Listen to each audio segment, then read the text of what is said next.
Boche Gold and Diamonds. Buy now, pay later. Pattambi നഗരത്തിൽ road നിർമ്മാണം വേഗത്തിൽ പൂർത്തിയാക്കാൻ നീക്കം. ഗുരുവായൂർ റോഡ് ജംഗ്ഷനിൽ റോഡ് ലെവലിംഗ് ആരംഭിച്ചു. വീതി കൂട്ടുന്നതിന്റെ ഭാഗമായി പ്രദേശത്തുണ്ടായിരുന്ന ടാക്സി സ്റ്റാൻഡ് നേരത്തെ പൊളിച്ചു നീക്കിയിരുന്നു. മേലെ പട്ടാമ്പി മുതൽ KH വരെ പഴയ റോഡ് പൊളിച്ച് ഇളക്കി ഒന്നാം ഘട്ട ടാറിംഗ് നടത്തിയിട്ടുണ്ട്.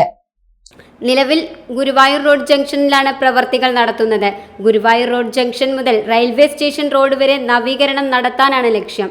റോഡ് നവീകരണത്തിന്റെ ഭാഗമായി പലപ്പോഴും രൂക്ഷമായ ഗതാഗത കുരുക്കും പൊടിശല്യവും അനുഭവപ്പെടുന്നുണ്ട്. രാത്രിയിലാണ് പ്രവർത്തികൾ നടത്തുന്നത്. ഇവിടെ അഴുക്കുചാൽ നിർമ്മാണവും നടന്നു വരുന്നുണ്ട്. റോഡ് വീതി കൂട്ടലിന്റെ ഭാഗമായി UP സ്കൂളിനോട് ചേർന്നുണ്ടായിരുന്ന ടാക്സി സ്റ്റാൻഡ് നേരത്തെ പൊളിച്ചു മാറ്റിയിരുന്നു.